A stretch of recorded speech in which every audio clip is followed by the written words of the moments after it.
Hello? Hello, ma. Hello. Can we hear me, please? Yes, we are hearing you. Oh, okay. Thank you very much.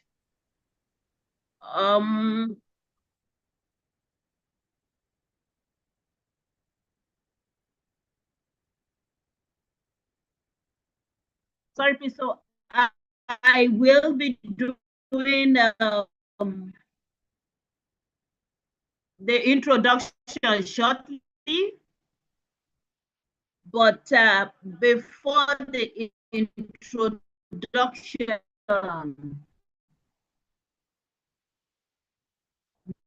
the ED, the ED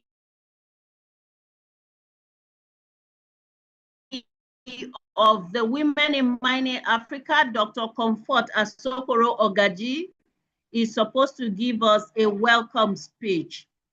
She's supposed to give us a welcome speech. I don't know if her representative is in the house. The representative of the Executive Director, Women in Mining Africa. Executive Director, Women in Mining Africa. Do we have her in the house? Hello, good afternoon, everyone. This is Dr. Antonia Nebo, the Director of Operations and Secretariat Services. Good afternoon. So unfortunately, the Executive Director was not able to join us, but she has asked me to extend her greetings to the chapter and congratulate them on their trainings which they have been carrying out. And to say that she has your back, she's supporting you all in all that you're doing, and well done. So on behalf of the Secretariat, thank you very much for the opportunity today, and welcome everyone. Thank you. Thank you so much. Thank you, Dr. Antonia. Thank you. So we'll be moving to the introduction of our guests and our speakers. But before then, I want each and everyone to just unmute. Please just unmute and introduce yourself. Unmute and introduce yourself before we introduce our speakers, please.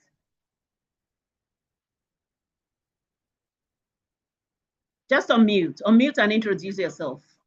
If you want us to see your face, show your video.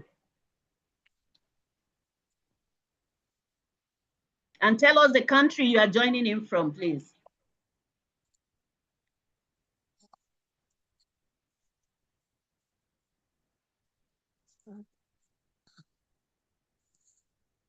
Unmute and introduce yourself before I introduce the speakers, please. Hello? Hello? Yes, I am Mommy Grace Oluwagbemi, one of the trustees for Women on the Wheel, Lagos chapter. You are welcome in Jesus' name. Currently I'm in the United States of America, but based in Nigeria. Thank you. Thank you so much, Mommy. We are very grateful to have you. Like I rightfully asked her to pray for us. She's one of the board of trustees of the Women on the Wheel Development and Empowerment Initiative. She's based in Nigeria, but currently in the US. And we thank you for your resilience, for your belief in Africa, and for your belief in social development. She has been the deputy, the DG of Gas Girl, Nigeria, before she retired. And since then, you know, she's been committed. Even in Gideon's International, she didn't want to mention all of that. She's a member of a lot of social development groups just to make sure that nations and the vulnerable are being helped. God bless you, ma. Thank you so much. Amen. Thank you very much. There's other people aside the speakers. Just unmute and introduce yourself. Do we have other people in the house? Introduce yourself, what you do, where you're joining in from, briefly.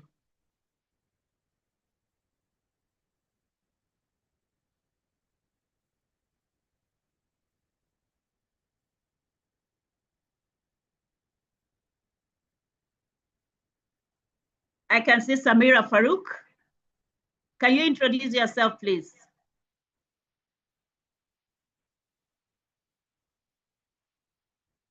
Please unmute and introduce yourself. Hello, good afternoon, everybody.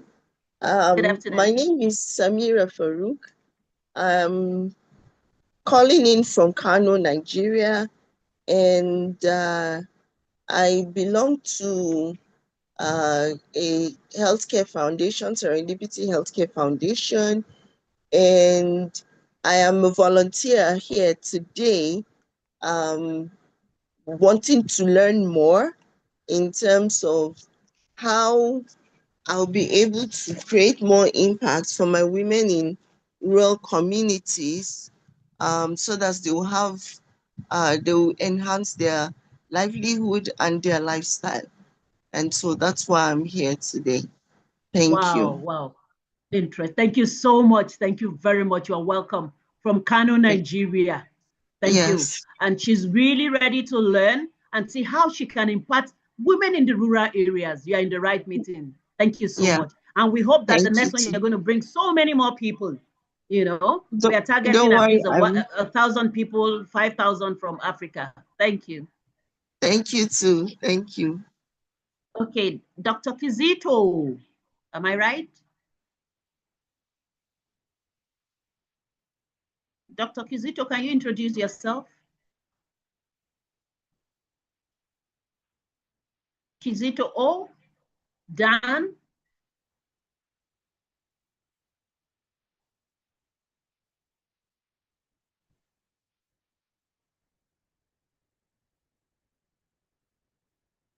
Mrs. Adelanwa, please introduce yourself. Where you are calling in from? Sorry. Yes, I'm calling. I'm Modupe Adelanwa, Executive Director of Shield and Support Organization, member of TWOWDEI. I'm in a very noisy place. I'm calling from Abuja, Nigeria. Nice to be here. Thank you. Thank you so much, ma'am. She wears a lot of hats. she's a woman with many hats. She's an executive of Women in WiM-Africa Nigeria chapter. She's the executive director of Shield Them. She's also a senior National Secretary. She's one of the executives of the Women on the Wheels Development and Empowerment Initiative, and on and on and on. Assistant National Secretary, NAFTA Nigeria. Aha! So that we know the caliber of people that we have here. A lot of them wants to be modest. But we are going to have assignment today. For this month, we will spare us. But for next month, we'll bring minimum of 100 people, you know, because we are impacting. Thank you so much, ma'am. And I have one more person to introduce herself before I introduce our speakers and why we are here today. Mrs. Akpadiaha. Can I see? I saw Mrs. Akpadiaha earlier on. Mrs. Akpadiaha. Okay, maybe network issue. Okay, so thank you very much. By the time she joins, she will introduce herself. So I will be introducing our guest speakers, our speakers from the keynote speaker. I'll read the citation and the bio briefly before we go in. Let me see if I'm able to share the bio as I read. So just give me a minute to share the bio as I read. Oh, that's the bio of the keynote speaker. Sorry. Just a minute.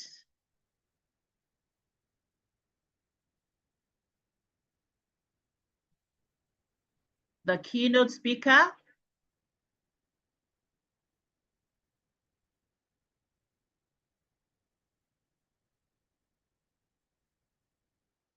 Okay, can you see my screen, please? Please let me know if you can see my screen. Yes, can everybody see my screen? Yes. Okay. I can see the screen. Thank you. Okay. Okay.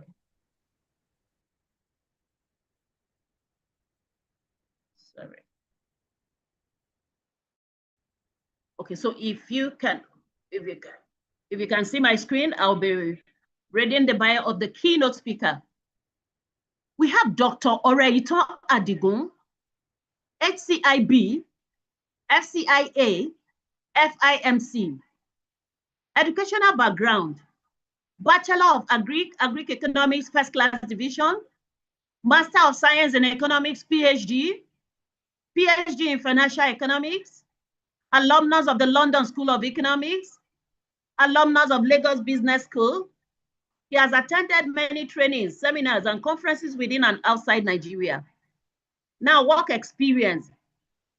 He is currently the Director, Economics and Strategy, the Chartered Institute of Bankers of Nigeria.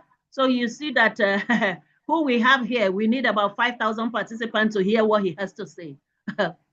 Formerly Group Head Commercial Banking, Union Bank of Nigeria PLC, Head Public Sector and Branch Management, Zenith Bank PLC, Manager at Access Bank PLC, Head Client Services at First Bank of Nigeria PLC, Domestic Operations Officer at Now Merchant Bank PLC, Assistant Lecturer Ladoke Akintola, University of Tech, Ogbomoso, Nigeria.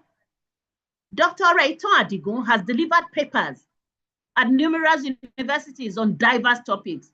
He has been a keynote speaker at the yearly economic outlook events of many professional associations and consulting firms. Dr. Adigun has presented papers at local and international conferences. He is a resource person at the regular training sessions organized by Chartered Institute of Bankers of Nigeria. Professional membership. He is a member of many professional and social organizations. Full member, Nigeria Economic Society, honorary senior member, the Chartered Institute of Bankers of Nigeria, fellow Chartered Institute of Admin, FCIA, fellow Institute of Management Consultants, associate member, Risk Management Association of Nigeria, board council membership, ESCO member, the Chartered Institute of Bankers of Nigeria, member, Economics and Statistics, Lagos Chambers of Commerce and Industry, partner, Abiono, Arauye and Co., Chartered Accountant, is the founder of Lorad Consulting Limited and Services Nigeria Limited. Trustee, Value Adding Initiative for the Promotion of Financial Literacy.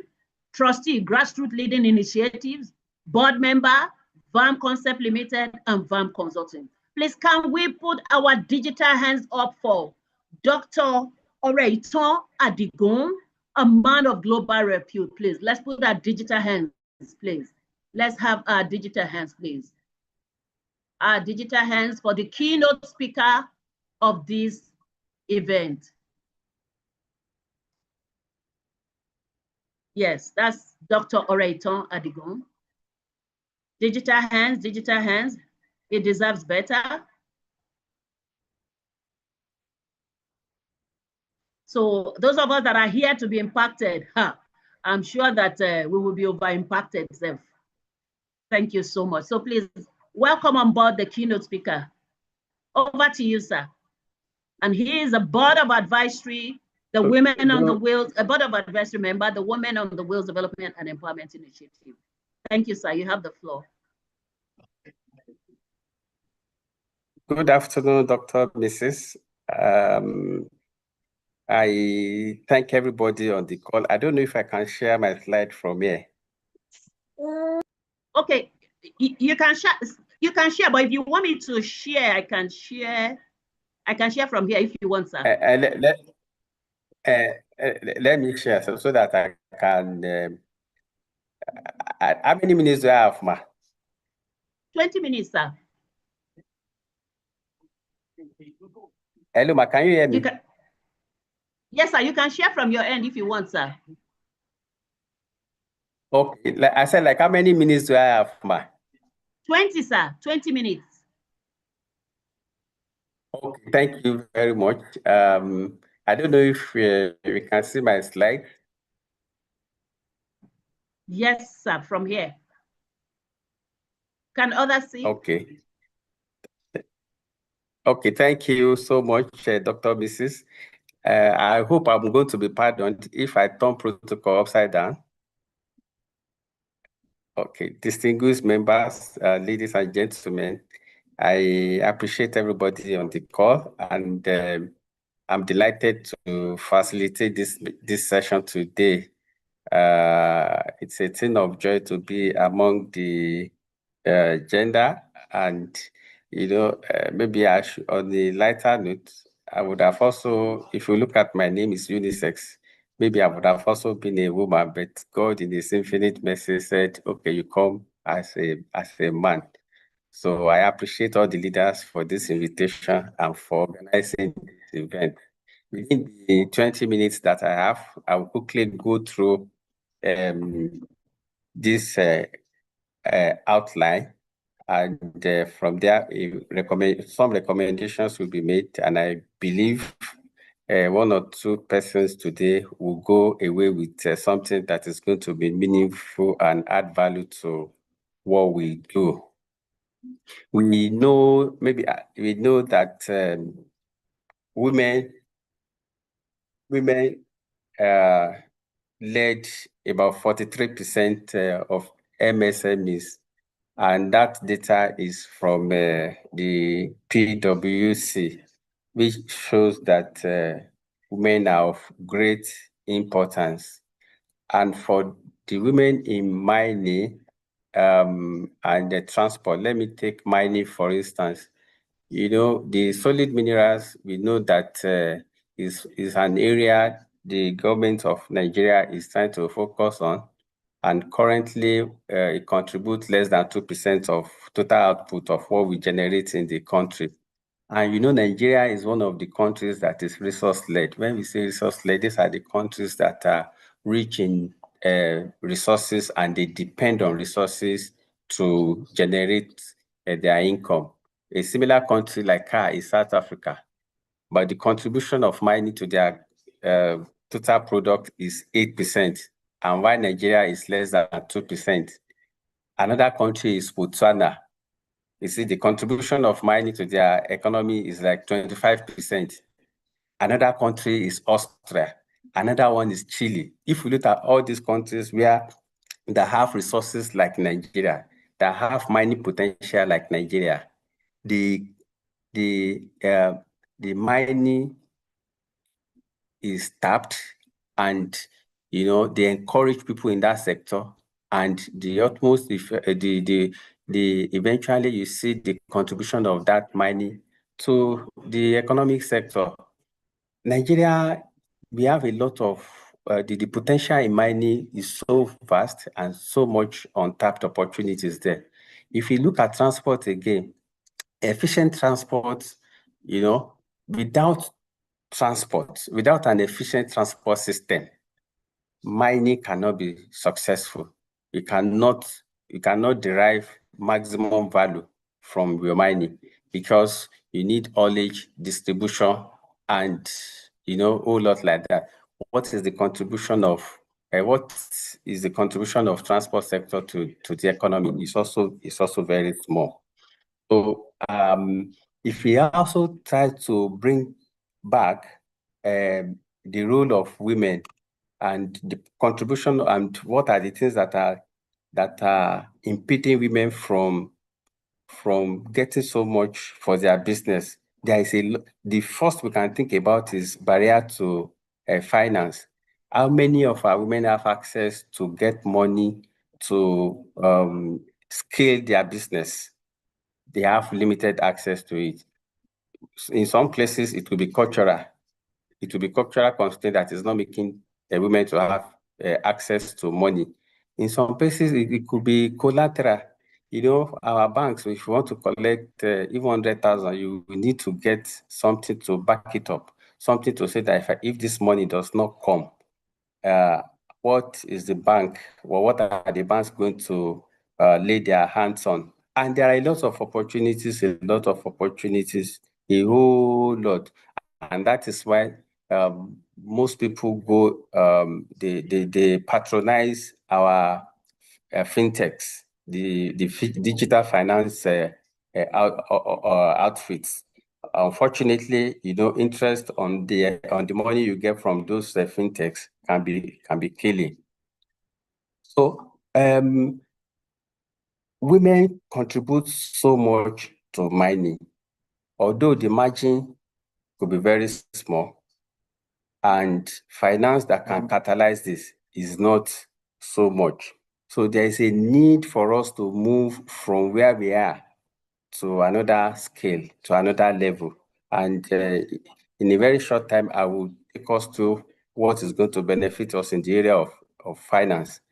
Where are the areas in transport and logistics? I'll talk about haulage. Is it about fleet management?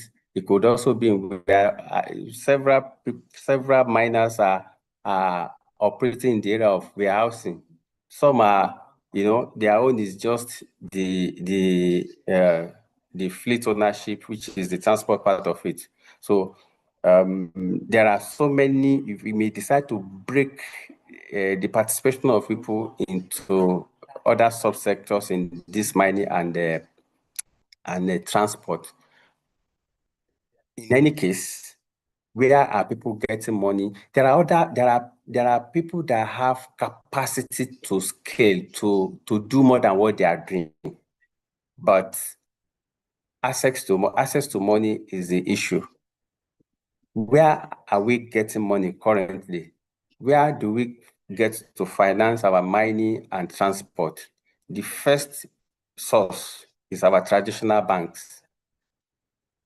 How much are the traditional banks giving to those in mining? How much are they giving to those in transport? How much are they giving to women specifically?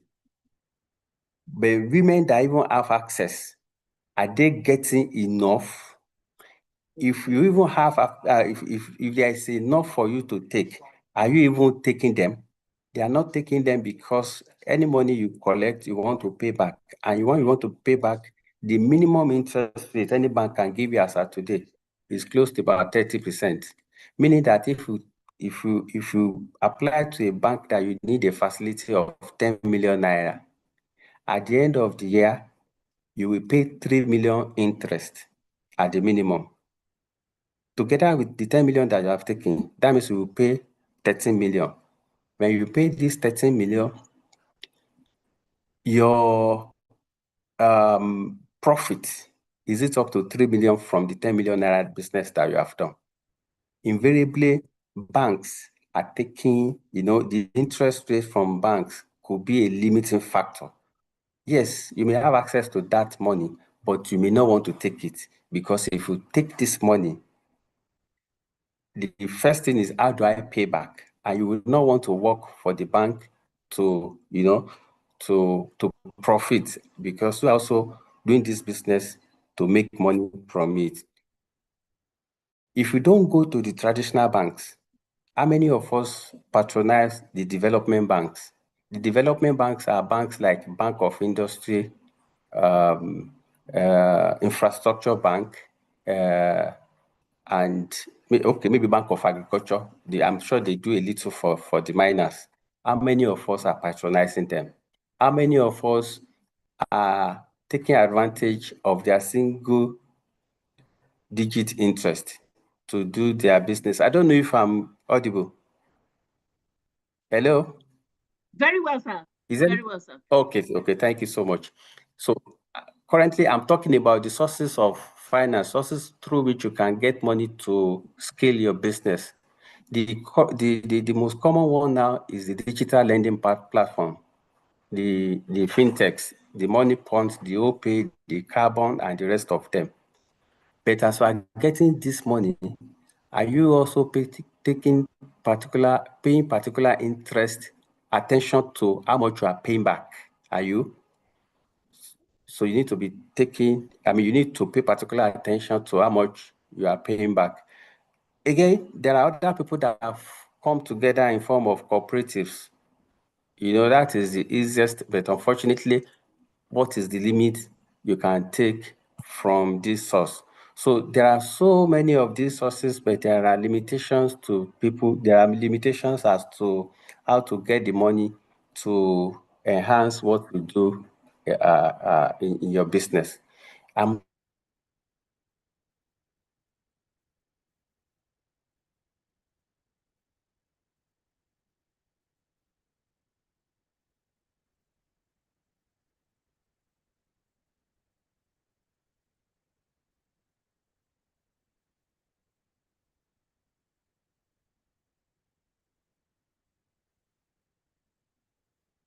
Hello, Secretariat, we can hear. Hello. I think the network threw us out. I don't know. Can I continue? Yes, sir. Please continue, sir. Okay, so I said I don't know how many of us get to know of African Guarantee Fund. So this is a fund that is specifically established for some countries in Africa, including Nigeria, and is for the SMEs, small medium enterprise. Two things that this fund will do for us.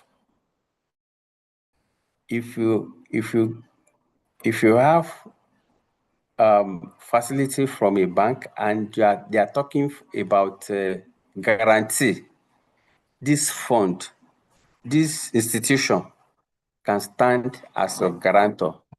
Number two, you can also get direct money from this institution at single digits. Since it was established, it has issued more than $2.5 billion in guarantees, and it has helped more than 37,000 African SMEs. Currently in Nigeria, almost all the commercial banks are in the scheme. And there are 37 banks in Nigeria and about 6 development institutions. So if you are in transport and mining and you are not taking advantage of this, you may wish to request from your bank, instead of asking for a loan from your bank, you can tell them that you want to access money from Africa Guarantee Fund. This is better, this is cheaper. It will give you longer time to repay. It will give you lower interest rates, and it is also more convenient as they do not require so much, because it's an initiative of Africa Development Bank, World Bank, and other development institutions across the world. Can anybody hear me? Hello, can you hear me? I can hear you from my end, yes, sir. Yes, sir. Can others hear? Please signify if you can hear. Unmute or use your digital hand. Thank you. Okay, thank you. I think everybody can hear. Okay. I said, I don't know if I'm being heard. Yes, we can hear you. You can hear you, sir. We can hear you, sir. Hello, I don't know if I'm being heard. Okay, so okay, I'm done with African Guarantee.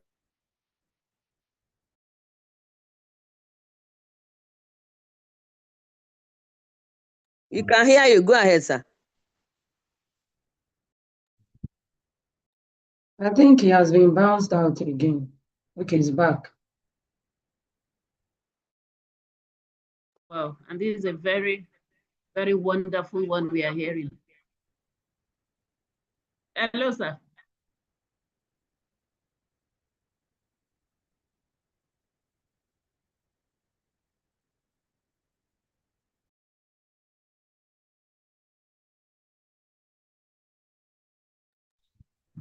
Hello, sir. We can actually hear you, sir. We can hear you, sir. Okay, can you hear me now? I think the network has been very unstable. We can hear, yes, hear you. Okay, so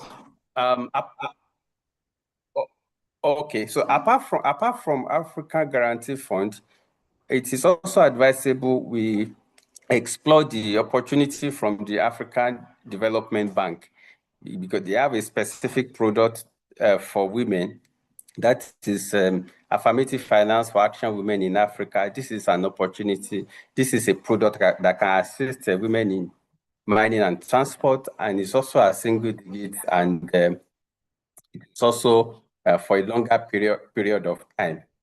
So apart from this, we can also look at the option of the Development Bank of Nigeria. I know they have a limited amounts to give people, but for as many as can be opportuned, it's a place where you can get money cheaper and for longer period of time to support development activities in the area of mining and transport. We have talked about cooperatives.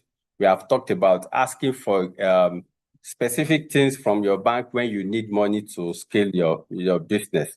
And for transport, instead of asking for overdraft or a particular or loan, when you approach your bank, it is also important to explain exactly what you need so that they will not just think you are the one that is looking for overdraft.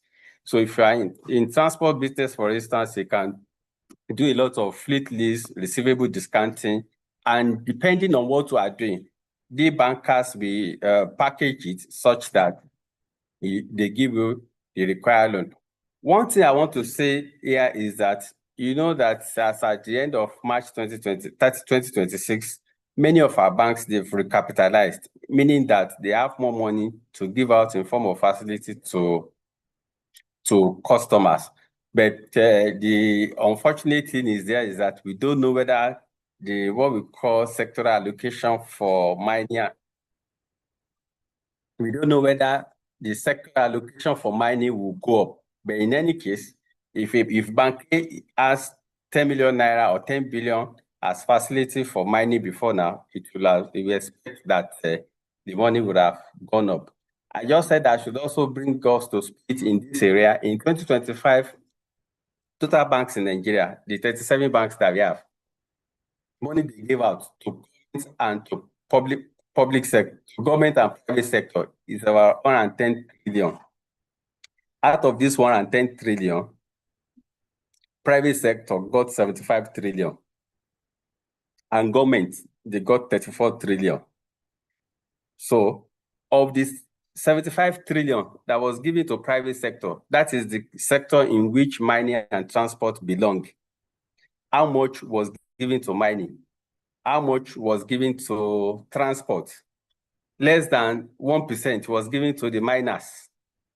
And about 3% of this 75 trillion was given to transport, meaning that our banks in Nigeria, the commercial banks, they are not really too helpful. But since they are not too helpful, what should we do? And how do we go about it? And that's the reason I talked about all other alternative sources through which you can look for money. So there is no doubting the fact that we are not getting enough for the sector because of several factors which I've talked about. It could be in the area of documentation that the bank will ask to provide before they give a facility. It could be in the area of collateral. It could be in the area of I don't want to finance mining because of the risky nature of the sector. And that is why it's causing that gap. In reality, women capture only about 5% of available bank loans in Nigeria. Collateral constraints will not make so many of female gender to have access to finance. But the good news or the better news is that banks have recapitalized and they should be able to do something more than what was being done for now. So I've also talked a little bit about this, why financing requests often fail. It's possible because we don't keep our record very well. We need to do that. It's possible because we don't have enough contract from people that can offtake what we do. It's possible because of limited collateral. From the study that we did, we conducted a few months ago, this is the extract of what people said regarding why they are not getting money from the bank. Somebody said the interest rate was too high. By the time I finish paying, the total amount will be double of the principal. I know it is true. For those that got money from cooperatives, say my cooperative give me loan at lower interest rate, but the repayment is tied to either salary or another person that is guaranteeing me. Some said getting an SME loan from commercial bank require collateral I didn't have, land documents, business plan, tax record, everything. That's what the bank will ask you. Some said the bank rejected my loan because my credit score was low. They told me to improve my credit record first. Some said even after the bank has given you money, they discovered that other monies are coming in terms of processing fee, insurance charges, and all other ones. Some even said the interest rates were clearly stated, but after disbursement, some other some other money came in form of fees. Some said I applied for quick loan from a mobile app and got credited in less than 10 minutes, no collateral, no paperwork. Some said that when I defaulted in just a few days, the loan app started, debiting my account. These are the experiences I know those in mining and the female in mining would also have. But what is the way forward? Several countries of the world, like we stated at the beginning of this presentation, they have come up with what they did and they did better. In Malaysia, they have a robust SME financing scheme. Kenya, they are doing better than Nigeria because they have dedicated products for the miners. Do you want to talk about China that is doing a whole lot? In fact, there is a Chinese merchant bank that is built specifically for people in this regard. Singapore, Rwanda, India, they have, all of them have success stories. But what do we do in Nigeria? What are the lessons that we need to learn? Even Canada, they have export development banks. Brazil, Australia. The hope that we have now is that Nigerian bank is about to establish mining development bank. It is in the pipeline. How soon are they going to do it? We know there is a Bank of Agriculture. Bank of Agriculture was established because Nigeria depended mainly on agriculture before now. And thank God this government is reviving it. Those in the area of agri, they will get something better by the time because the bank has also been recapitalized with about 1.5 trillion, so as to help farmers and even some miners. So going forward, let's reframe our financing conversation. We should stop asking for loan from our banks. We should be asking for specific things that we want to use the money for. Talk to your banker. They are the one that will package whatever request that you have. They will package it the way it's going to get approval from their end. And I also want to encourage us to, as much as possible, to patronize those development banks.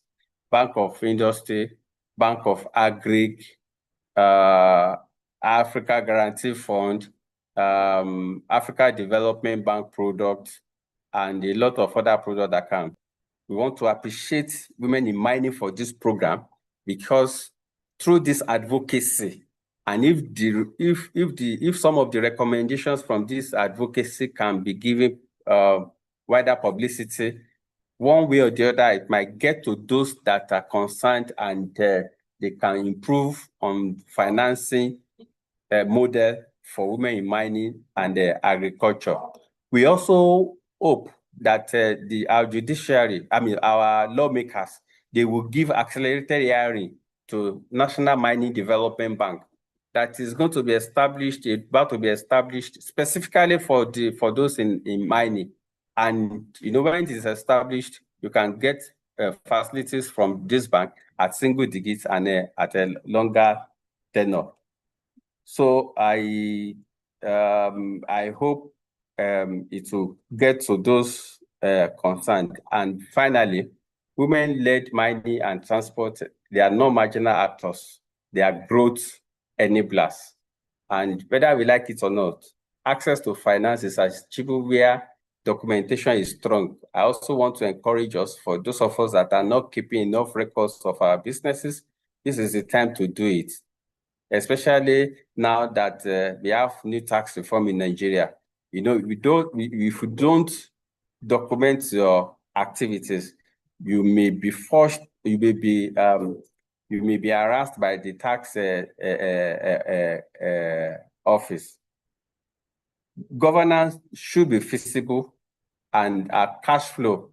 Yeah, when you are able to demonstrate your cash flow, the easier it is, the easier it will be for you to get facility, because finance will flow where there is structure.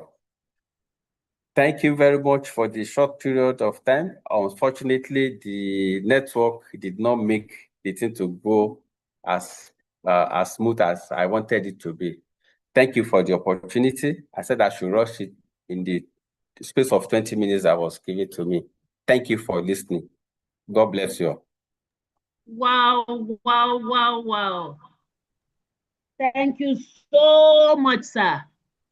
I feel like I'm in Harvard. If this feels like Harvard, honestly, if you know, you know. This feels like Harvard to me, honestly speaking. If you know, you know.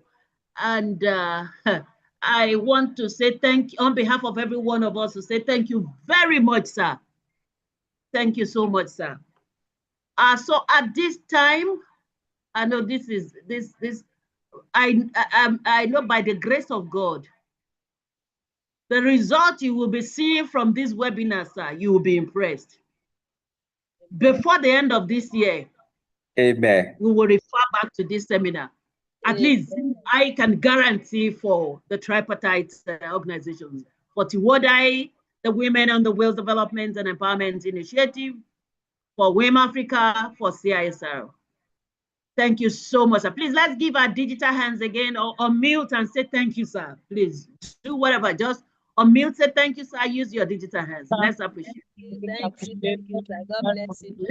Let's appreciate, please. This is more than Oxford, more than Harvard, more than MIT.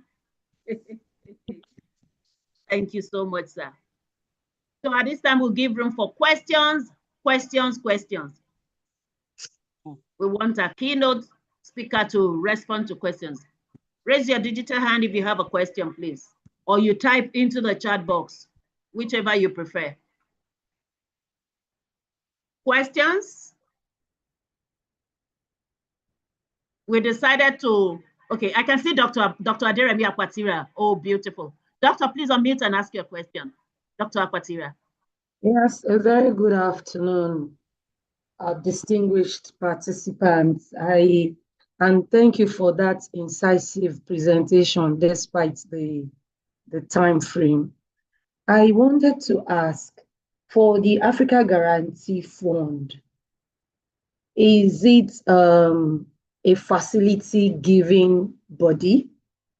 And if it is, what are the prerequisites? If, for instance, you want to go in as a group from a particular value chain or as an individual business. The same thing with the Africa Affirmative Finance for Action, which is focused specifically at women businesses, please. That's my question. Okay, did you get that, sir? Yes, I got the question.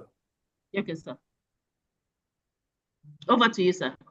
Okay, thank you very much, Ma. Africa Guarantee Fund, it's and Africa Development Bank Fund. They are development bank opportunities. There are two opportunities. There are two ways by which one can access the facilities. Number one, identification of banks that are participating in the fund. I know Fidelity Bank is participating, First Bank is participating, and there are several other banks that are participating. together with that of Africa Development Bank. So the first homework one would do is to know which institution is participating in these two development agencies instruments. Once we know that, then we now go to those banks and go to their development finance desk. You know, for those people that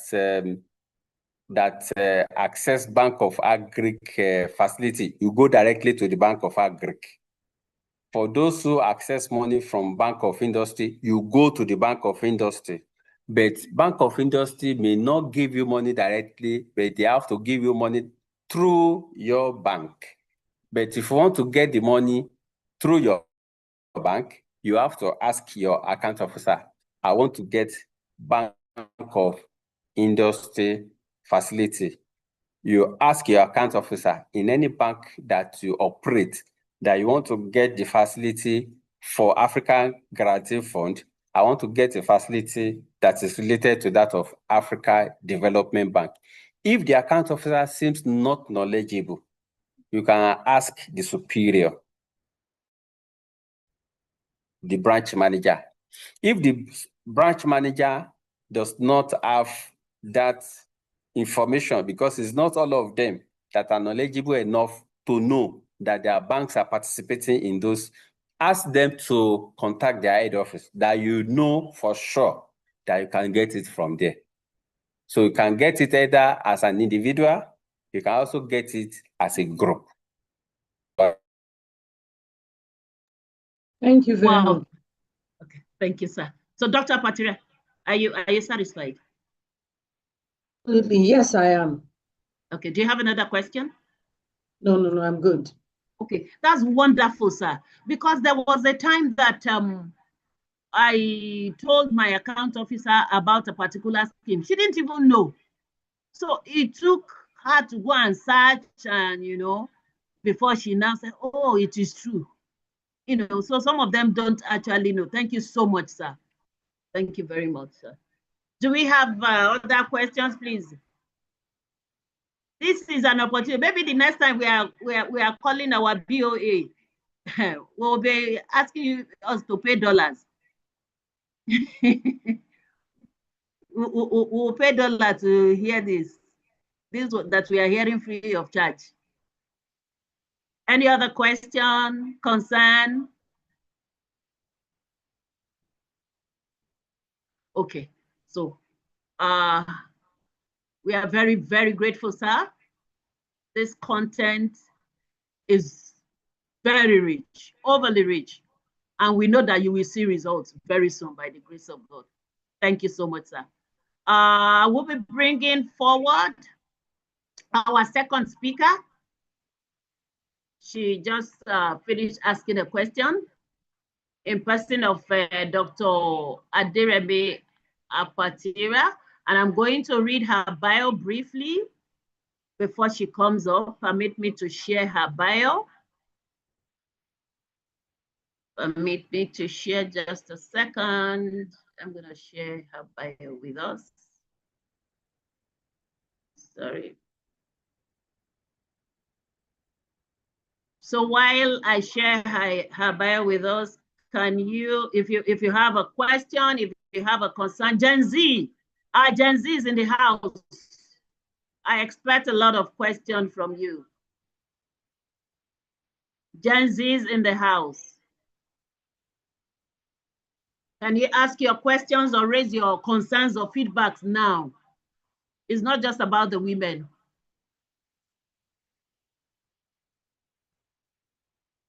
Hello?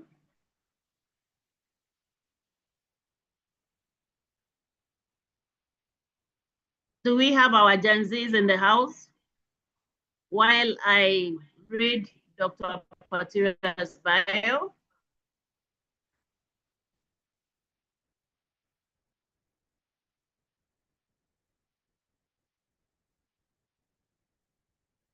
Okay. Sorry. There's a brown.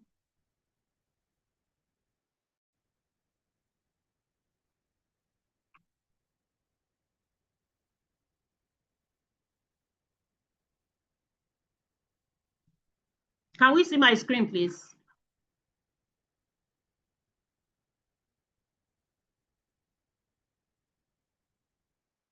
Hello? Hello? Can we see my screen?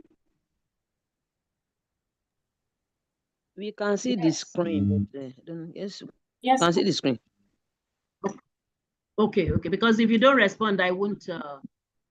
Yeah, we can see the screen. Okay, we can see it. We can see it. Okay. So I'm trying to read Dr. Apatira's bio, sorry.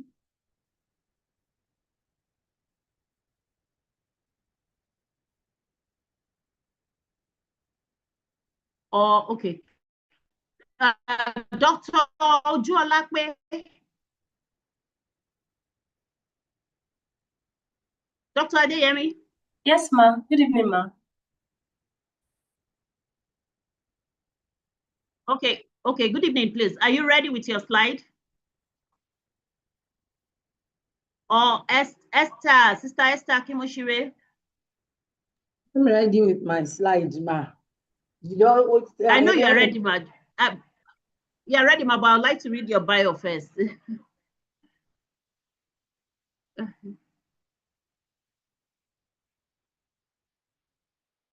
I like to give you a bio first. That's why. Okay, Sister Akimushere has is just about 5-7 minutes. Sister Akimushere, Esther. Yes, ma.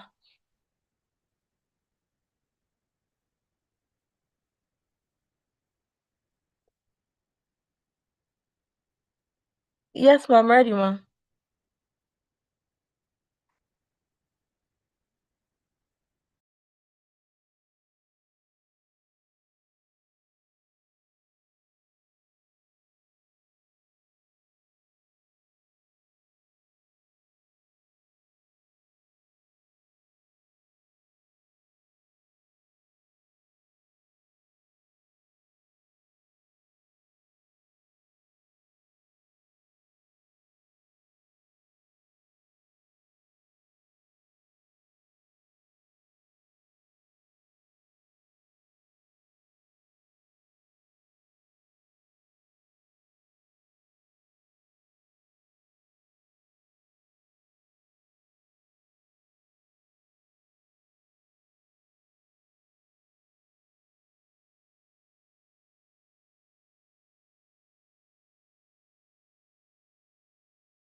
Hello?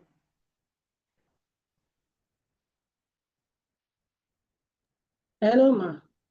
Please, let's respond, though, whether digitally or by unmuting. Sister Esther Akimushere, can you give us yours quickly? 5-7 minutes. I can hear you, ma. Okay, so should we share screen from here or you will share from your end? I think it's better to share from your end if you can.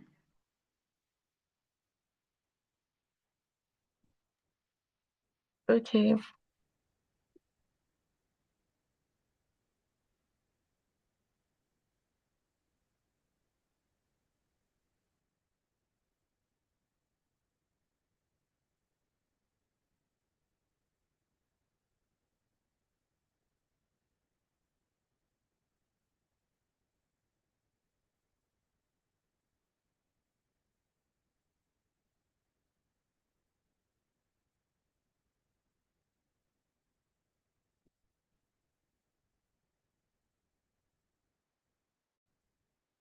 Okay, good evening, everyone. Sorry, please, can you see my screen?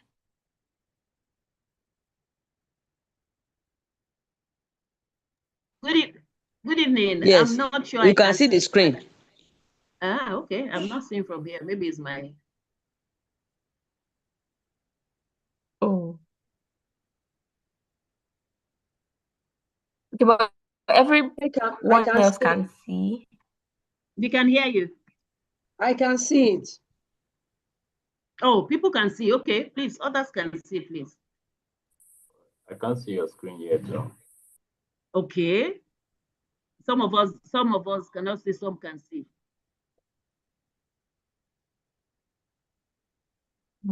But I think we all can hear you.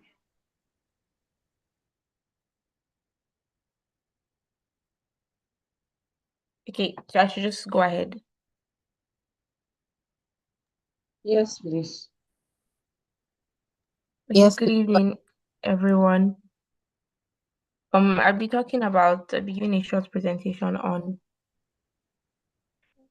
the public and private partnerships and leveraging opportunities for women-focused initiatives. And our last speaker did an amazing job on referencing and talking about a lot of the things actually and the opportunities, especially leveraging financial opportunities for women and in accordance with the Women in Mining Africa vision. So Africa holds about a third of global mineral wealth, and women are still marginalized and operates primarily in the informal and artisanal small-scale mining. And even with the general employment that we see in Nigeria, women that are employed often have majority informal roles, and these roles are often underpaid and undervalued. So we see the same thing transitioning even in the mining industry. And the vision of Women in Mining Africa is to move women from different stages of the supply chain to even decision-making tables as leaders, as entrepreneurs, as industry players, and giving them a level playing field. And the challenges are high capital expenditure, the systemic exclusion from credit, as was rightly talked about, and infrastructural deficits, meaning that donor funding alone is insufficient. So the solution is a blending financing framework driven by public-private partnerships that de-risk investment and scale up women-focused mining initiatives. And okay, according to the Women in Mining Africa Action Plan 2025-2030, this is one of the things that was mentioned in talking about the $150 million action plan over the next few years, that was also endorsed by African First Ladies to give women a better opportunities and better leveraging financially. And we're not just adding, according to Women in Mining Africa, we're not just adding women to mining as doing them a favor, because these women have proved that yes, they have the talents they have. As with every other industry, we are not helping women in quotes because they can't do it, but we are giving them leverage as they have been significantly excluded for a long time, and they have value to bring to the table. So combining government backing, private sector capital, and development finance, which our last speaker also rightly talked about, to bring this agenda to life. And one of the things is also structuring these public and private partnerships around the 7-point agenda that WiM-Africa already has: women-led mineral value addition, women-only mining zones and cooperatives, providing secure licensing, while private firms provide equipment and capacity building, and then ESG and climate resilience, joint investment in green mining tech and reforestation for ASM communities, as we understand that climate change and even climate resilience is something that is primarily important, especially in an industry like mining. So investments in green mining tech and reforestation for these communities that engage in artisanal mining. So legal support and advocacy, public-private coalitions, backing policy reform to protect women's labor rights, youth inclusion. So we're not just including women, but like all ages of women, particularly the youth, through internships, through government-backed STEM scholarships, and even through the grassroots of education. And then research and digital development, tech firms and public universities collaborating on gender disaggregated data hubs. So we see a balance of both genders across these industries and regional beneficiation hubs.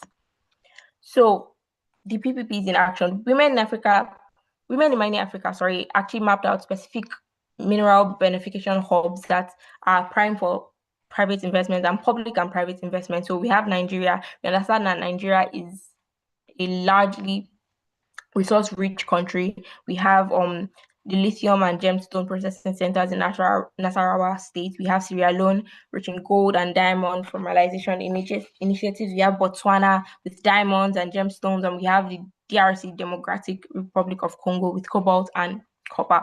So the government secure this land and regulatory backing, and then private investors can fund the processing and the infrastructure. And Women in Mining Africa provides the trained women-led workforce. So we see that is the essence of the public and private sector partnership that we are talking about, that donors alone cannot do it.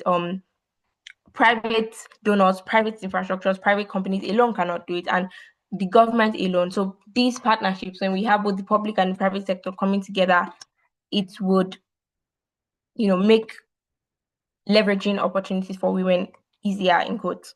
So we understand that financial institutions often view women-led ESMs as unbankable, in quotes, and the PPPs bridge this gap through sovereign guarantees or first loss capital from development banks. So banks not willing to maybe give loans, but not willing to sustain women-led ESMs due to fear of being unprofitable, due to being unbankable. The PPPs can bridge this gap through specific initiatives, and then digital integration, leveraging platforms like Afrixim's Bank's digital initiative to help women-led cooperatives meet their compliance, KYC, and their due diligence. We have private manufacturing and tech companies committing to directly purchasing these processed minerals to actually make them profitable. And then we have the public sector, with helping with policy framework supporting gender inclusion, because it's not just saying things surface level. If there are no frameworks to back the decision, if there's no support, particularly in policies, and not just in policies on paper, in the execution of these policies and supporting gender inclusion, and also government incentives for women-led enterprises, in infrastructure and training programs, and then the private sector involving CSIR initiatives that target women, investment in women-owned businesses, and then mentorship and leadership development.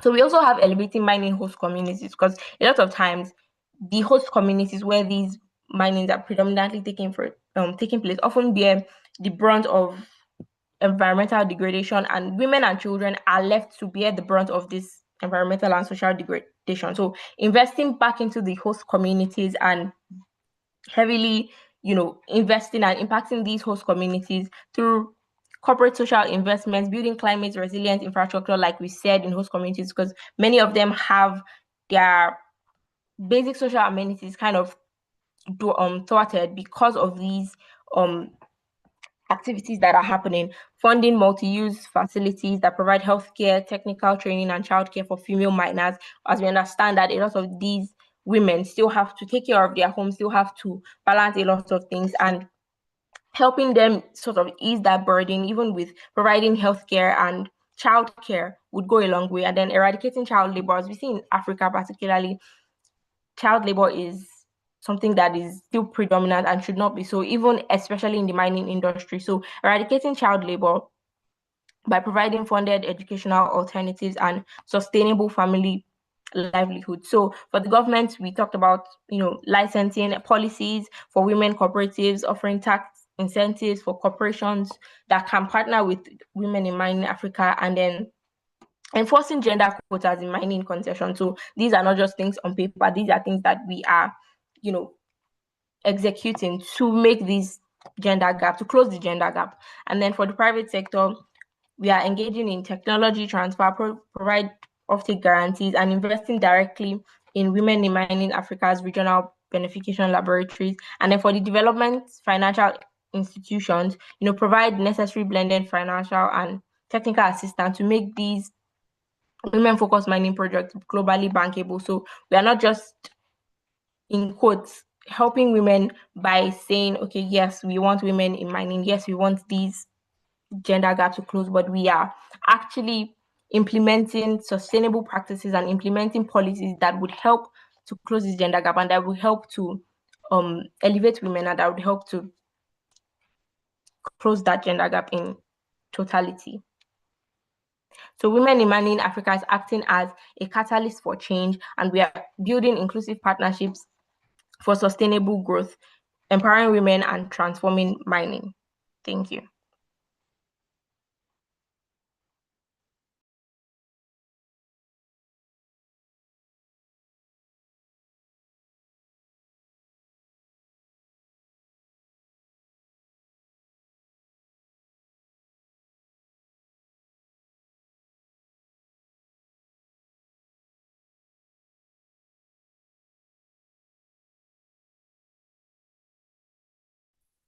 Okay, thank you very much for that.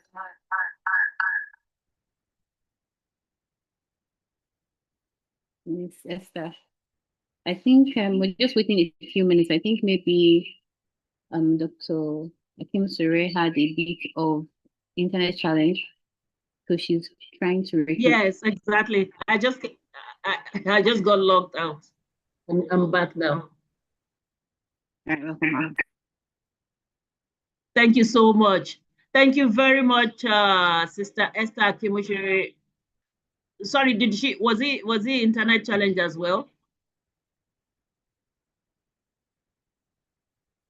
No, she's done. Oh, thank you so much. Thank you, Sister Esther, always giving us something very, very good from the Gen Z angle. She's the leader of TWOWDEI Youth Arm, the Gen Z. Thank you so much. And I love the way she took us to PPP. Dr. Adigun took us right to the various banks that we can use. Development bank, commercial bank, but with high interest rate. And he told us all the nitty-gritty about that. She has brought us back to PPP, private-public partnership, and she has brought us back to not forgetting advocacy and not forgetting how rich we are in Africa, Nigeria with lithium and the various. Thank you so much. Thank you, Sister Esther. Thank you very much. Do we have any question for her? Do we have any question for her? I couldn't read her bio because of time. Do we have a question for her? But she is a first-class honorary graduate from 100 level to final level. She's doing her NYSC. Any question for Sister Esther before I call on our next speaker, the last speaker for today? Okay. Thank you. So I will be bringing up the last speaker for today, Dr. Adiremi Apatira, and her bio goes thus.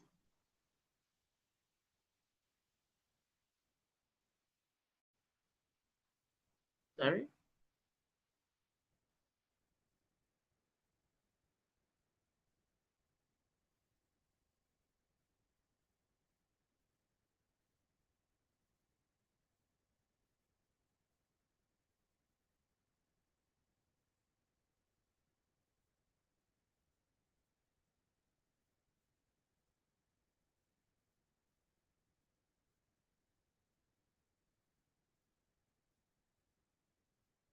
Okay, so Doc, can you hear me, please? Please let me know if you can hear me. Yes, you can. I hear you. Thank you very much. Dr. Adiremi Apatira is a policy strategist, investment advisor, and development practitioner with extensive experience at the intersection of public policy, capital markets, and private sector development across Africa. She currently serves as the Chief Operating Officer of a diversified group with interests spanning financial advisory, real estate, pharmaceuticals, and consulting, where she leads strategy execution, institutional governance, and multi-sector operations. With a strong track record in investment mobilization and program leadership, Dr. Apatira has contributed to the design and implementation of initiatives that have unlocked over $35 million in funding across sectors, including agriculture, trade, and women's economic empowerment. Her work focuses on structuring scalable solutions that bridge solid policy frameworks with private capital, particularly within underserved value chains such as share and agro-processing. Dr. Apatira is recognized for advancing innovative approaches to development through research audit systems, policy intelligence framework, and institutional reform strategies. She has led and coordinated multi-country programs and partnerships, working closely with governments, development finance institutions, and private sector actors to drive inclusive growth and market expansion. She's a strong advocate for women's economic leadership. Her work emphasizes moving women from participation to ownership within value chains and financial systems. She brings a systems level perspective to public-private partnerships. So that means we are really, really in line, we are in tune, you know, from the various banks, the development banks to public-private partnership, and we have her rounding this up for us. Positioning them as tools, not just for infrastructure delivery, but for economic transformation and opportunity redistribution. Dr. Apatira is a doctoral research fellow of CSIR with advanced training in policy, finance, and development strategy. She is a sought-after speaker on topics including capital mobilization, inclusive finance, governance systems, and Africa's evolving investment landscape. Please, let's give our digital hands to Dr. Apatira, or we can unmute and welcome her. Thank you very much. Thank you. Let's give our digital hands to Dr. Apatira, or we unmute and welcome her. Digital hands appreciating Dr. Aderemi Apatira. Dr. Aderemi, you have the floor, ma'am. Yeah, welcome, you can unmute and welcome her, or you give the digital hand. You're welcome, ma'am. Thank you very much.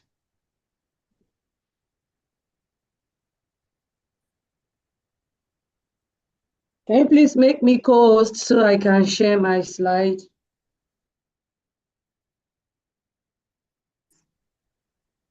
Secretariat, she likes to share her slide.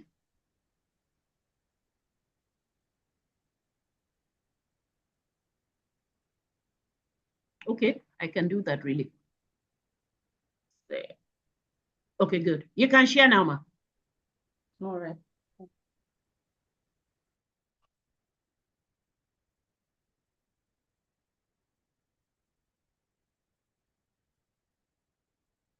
Please confirm if you can see my slide now.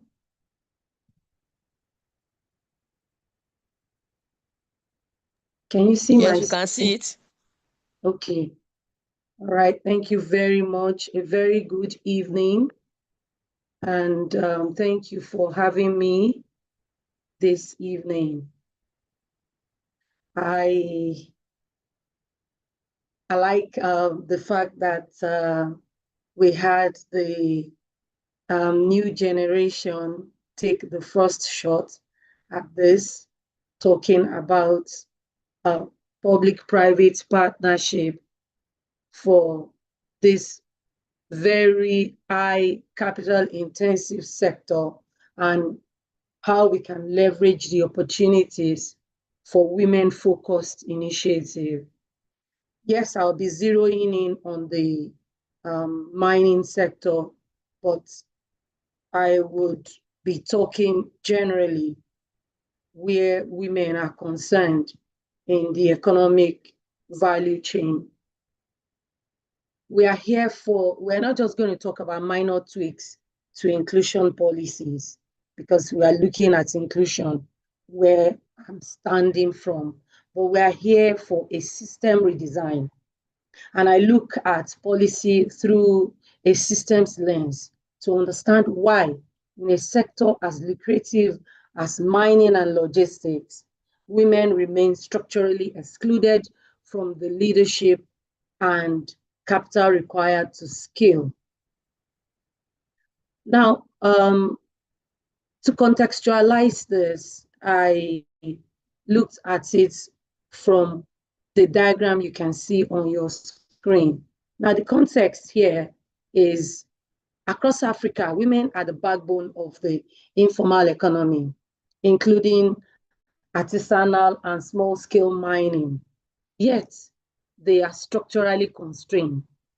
So it's therefore not just a participation problem.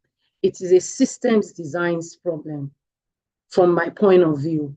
And so using mining as an industry of high participation but low value capture for women, from what you can see on the screen, population shows that there are about 50% women in the participation. So there's high participation, but for finance access, just 10%, in fact, less than 10%. And hence, we have low value capture. They are underrepresented in decision making too. Leadership is not extended to women as such in the area. In fact, I would liken it to what is happening in the share value chain. In the share value chain, when you hear that share is the women's gold, majority of the participants, especially in the rural environment, are women. But the real mega money, the large-scale manufacturers, the exporters, are 90% men. So we have the same kind of context even in mining. The mining industry is supposed to at least provide balance in value. So that is why we are moving to look at how we can deconstruct the failure. What is really the problem? There's need for Africa to redesign its economic systems, and PPP stands as a major financing tool. Now, in redesigning the system, we'll be looking at efficiency and not inclusion. And what do I mean by this? Beyond just, beyond just the mining, in fact, beyond just designing the systems for efficiency and private capital mobilization, we see growth in the extractive sector, where mining is sitting in the center, but it is growth without equity and participation without power. We're seeing the growth. We hear the figures, the contribution to the economy. There has been at least slight increase and it's moving, but it is without equity and it is without participation, and it is participation of women, but they don't have the power. They don't have the actual strength. We are not seeing the strength manifest amongst the women. So this is what we see, the gap: growth without equity, participation without power, inclusion without ownership, output without transformation. So this is where we need to have a step in to move from where we are to where we need to be, which is to have equity, to have power for the women who are equally participants, and for them to be able to take ownership, and then there would be transformation in the entire system and value chain. So these are the three structural failures that we have talked about: gender neutral design, because actually most of these things are designed in a way that it doesn't take particular cognizance of whether you are a male or a female in the system. It's gender neutral. Everybody is just everybody. So the question to ask ourselves is, why do mining PPPs fail women? It's not as if there are no PPPs existing in the mining sector. They are there. But because of the gender neutral designs that ignore the fact that women lack the land titles, number one, and the collateral often required to participate in the mining value chains, which is very critical. If inclusion is optional, it will be ignored. Inclusion is not emphasized, it's just optional, it's just there. So more often than not, it is ignored. Hence, there's need for a reframe. Of course, we have weak data systems. We don't, most of the time, people just do a lot of guesswork. This data system is quite weak. And then institutional fragmentation. Institutions that back these things, they are fragmented. And we have to understand that where there is no incentives, there is no outcome. Unless we incentivize inclusion, outcome will be nil.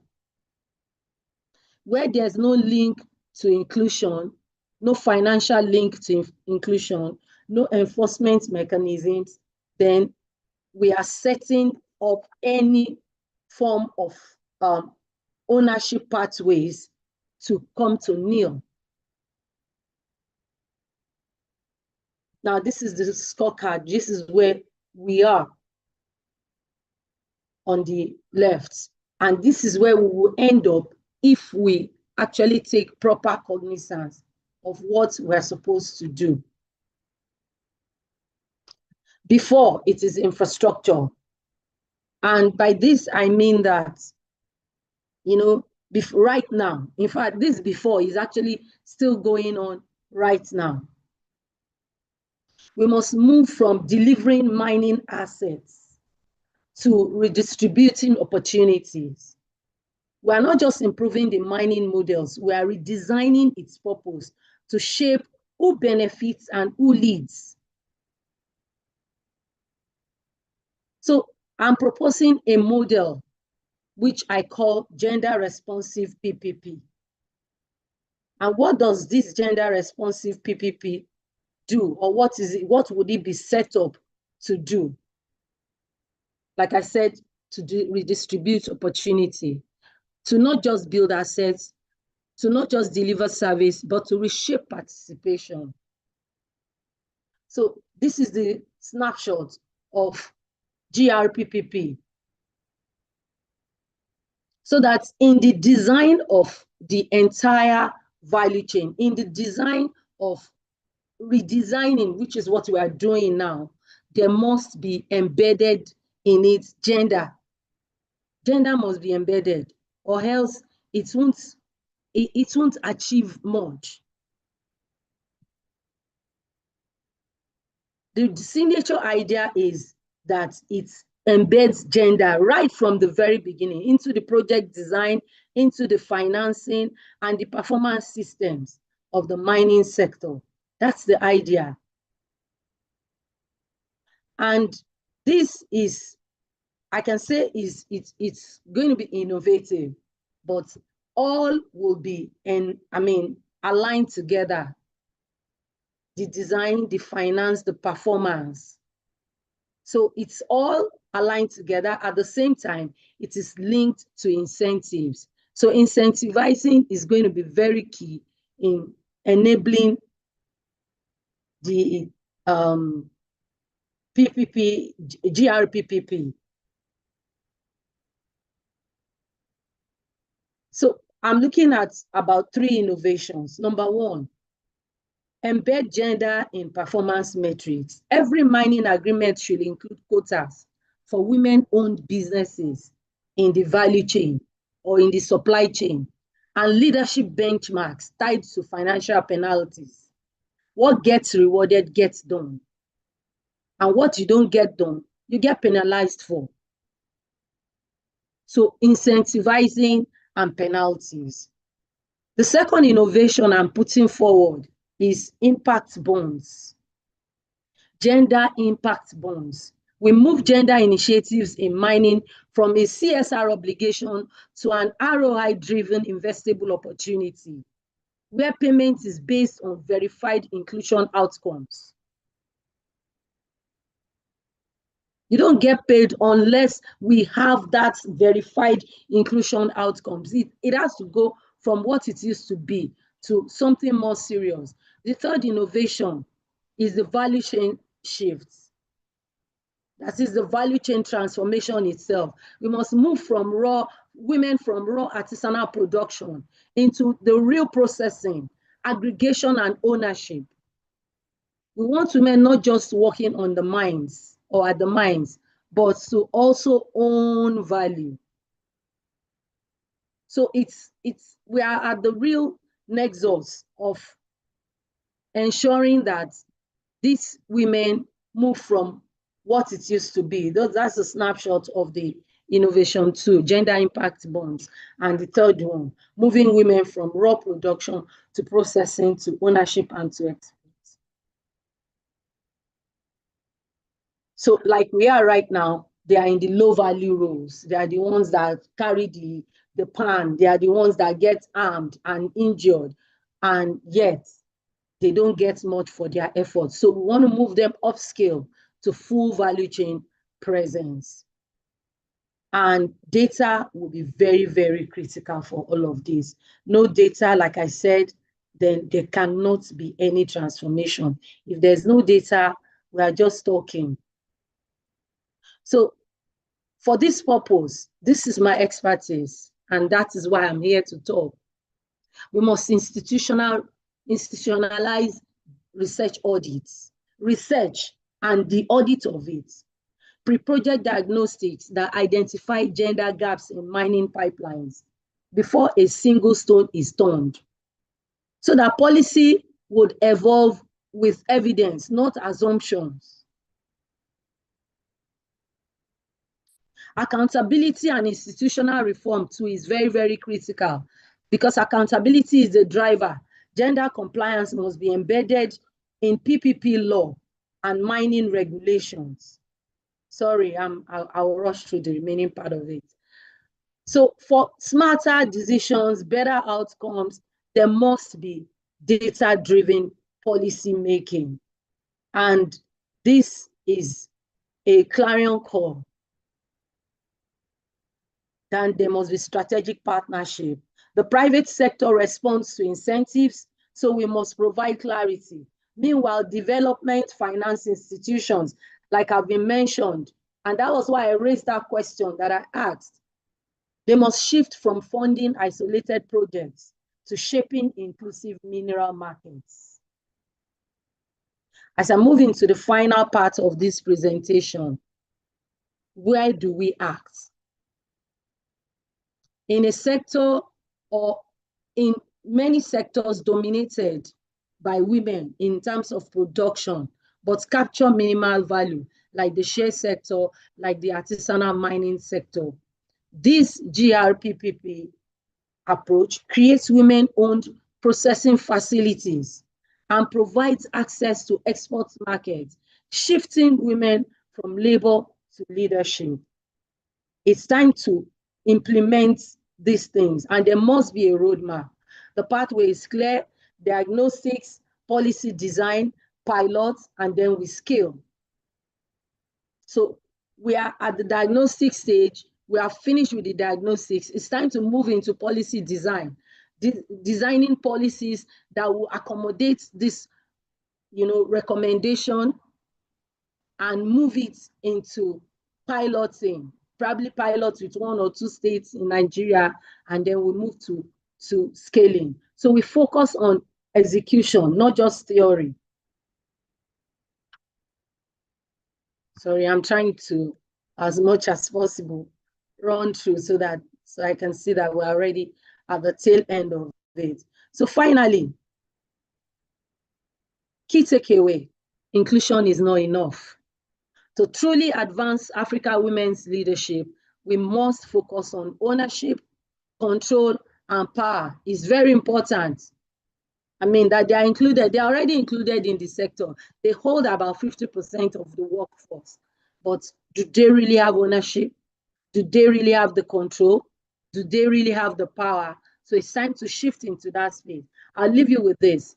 The future of African women's leadership in mining will not be defined by how many participate, but by how many own, lead, and shape the system that drive our economies. Thank you.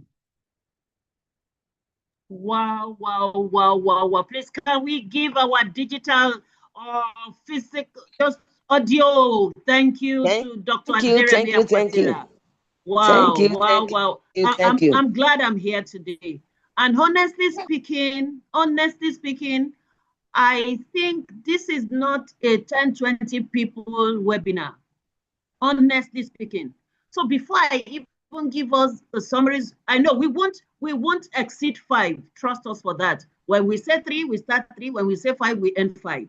But before, I want to say that every one of us here, I'll be tasking us to bring 100 people each by June. The least number of people you can bring by June is 100. But a time is going to come that we will be restricting the number of people that will join us. Go and write today's date down. This is very deep, from the first speaker to our Gen Z speaker and to our last speaker. This is very deep, highly intentional, and world-class delivery. Thank you very much, Doctor.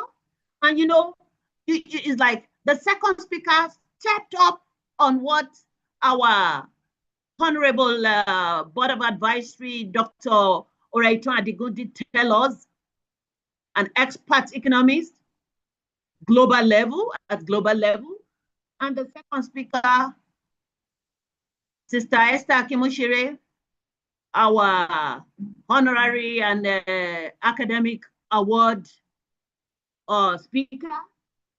He leveraged and talked on PPP. And our last speaker, Dr. Aderemi, has told us, and she even gave us propositions, incentives, incentivizing and penalties, impact, value chain transformation. And this is a movement.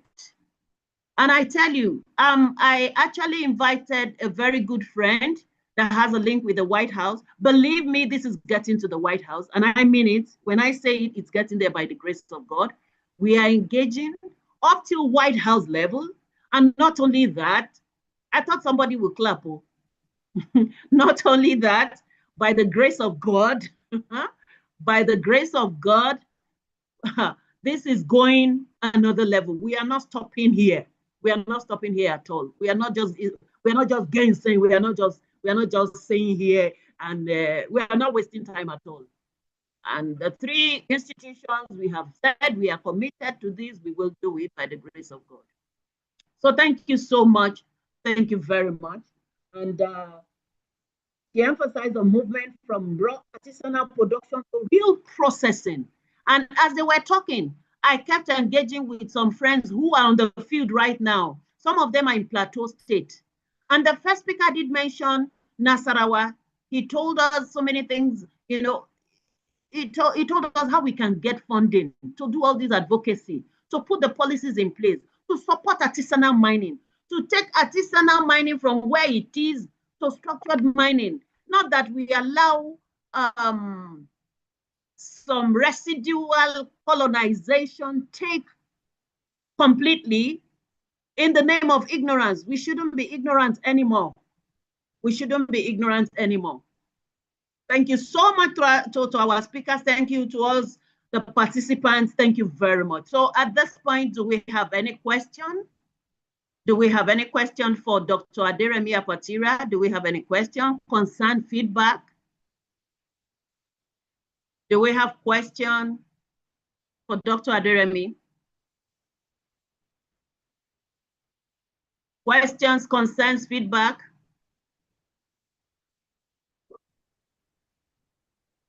Let's engage.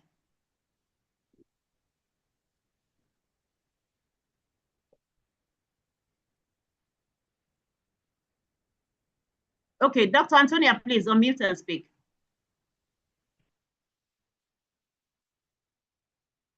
Okay, thank you very much. And good evening to everyone. Thank you to all the speakers for today, from Dr. Oraiton Adigun to Ms. Esther Akimsire, and then Dr. Aderemi Apatira at the end. It has been a very, very insightful session. Speaking from the beginning, when Dr. Adigun mentioned the opportunities for finances for the artisanal and small scale miners, I started to think about the local communities.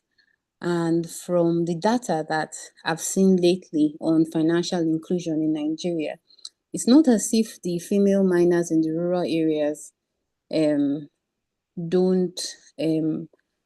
want the credit or do not or are turning it down. It seems that there's a misalignment with the structure of the financial services or products that are available and with the needs of those in the local and the rural communities. A lot of these people that are engaging in artisanal and small scale miners, they are minimally literate. So they don't particularly understand, have knowledge of financial services, and also they don't have identification, which becomes an issue when you're trying to do the KYC that is involved in accessing credit. But even looking past that, Dr. Apatira mentioned how we can get these women to actually become involved. That inclusion is not just adding number of women in your meeting, but actually getting them involved, not as corporate social responsibilities, but as a return on investment, a part of the work actually, which is excellent. But what do we do when we have systemic disadvantages for women? There are some studies that show that even in Nigeria, being married is a barrier to participating, and accessing some of these things. How do we handle those sociocultural barriers? How do we handle those educational barriers? Where do we start from? Like, if we're measuring it, so we can put policies in place, but how do we go past those basic things that stop not just the women in mining, but most of the rural women in all these industries from growing and developing and becoming a strong part of the economy? I don't know which of the speakers will answer that, but those are just my thoughts. All right. Thank you very much, Dr. Antonia. And I must say that you hit one of the critical points here. And I actually mentioned that corporates who are in the mining sector, it's time for there to be incentive as well as penalties. That they go beyond just mere CSR on paper, that they are doing CSR in the community, and so they have done what they are supposed to do. No, but measurable impact right from inside their corporate offices to the field. Now, some few years ago, I was working in the oil and gas sector, and I was working in a communications firm that handles a number of large oil and gas brands like ExxonMobil, Total, Shell, and Co. And one of the critical things that happened at that time is that we saw a high employment rate of people from the communities where they work. And they ensured that these people are, yes, they have the capacity, but they got the capacity even through these companies. They put scholarship, they put training in place. At least I remember there was one woman from Ibuna that became an executive director in ExxonMobil. So it starts with ensuring that there are legislation and policies in place that not only rewards what you're doing based on what you say you are doing in the community, but actually measurable impacts. The other part of it is handling these gaps means that they are actually doing things that are filling up these gaps, the gap of education, the gap of social cultural barriers, yes, I know that there are some communities women can't do this, women can't do that, but as much as those who are already involved should be properly taken care of, integrated, and given the capacity and opportunity to grow in the industry. And the way to do it is proper policy, proper incentivizing, and proper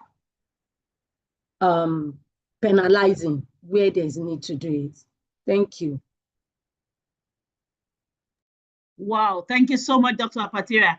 I don't know if our lead speaker, Dr. Raiton Adigun, would like to say something. Or before then, I don't know if Sister Esther Kimushiri would like to say something, the Gen Z speaker, Gen Z lead speaker. Sister Esther Kimushiri, would you like to respond briefly before the lead speaker responds?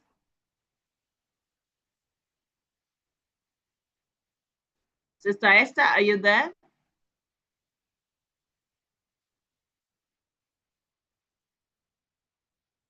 Okay, can we have the lead speaker respond, please?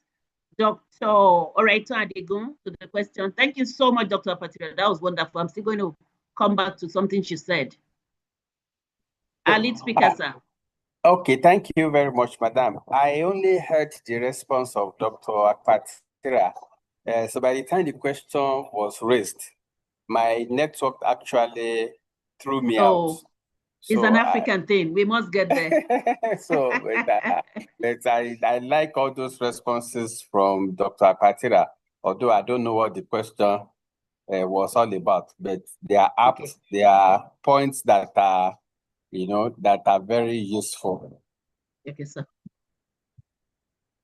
Okay, sir. Thank you very much. So, Dr. Antonia, you see, Dr. Apatira did, I like the aspect where she said that she had worked in the oil and gas sector for a long time. And this is quite similar to mining, even though now we are in the world of mining. Oil and gas, a lot of things happening, the closure of the Strait of Hormuz, what's going on between USA, Iran, and China. This is our time in the mining sector. Honestly speaking, it's not an accident. And I like the fact that she did mention that a lot of people in the communities were gainfully employed, because Dr. Antonia mentioned the fact that there are educational and socio-cultural barriers. We are breaking the narratives. And that's why I'm glad you are the Director of Communications for Women in WiM-Africa. We told ourselves that we are committed to change the narratives. So we must engage at the local level with the local government. We must engage at the state level. We must engage at the federal level in terms of these policies. We have to be very intentional. And thank God that when Dr. Reito Adigun was ending, he told us that we must do this advocacy. It is our duty.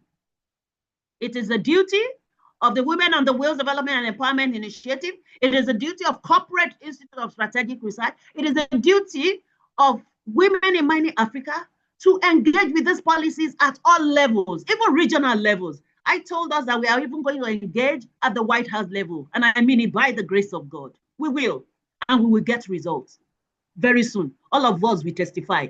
So when we engage by the grace of God, all these misalignments in structures, all this knowledge, who will give them the knowledge? You and I.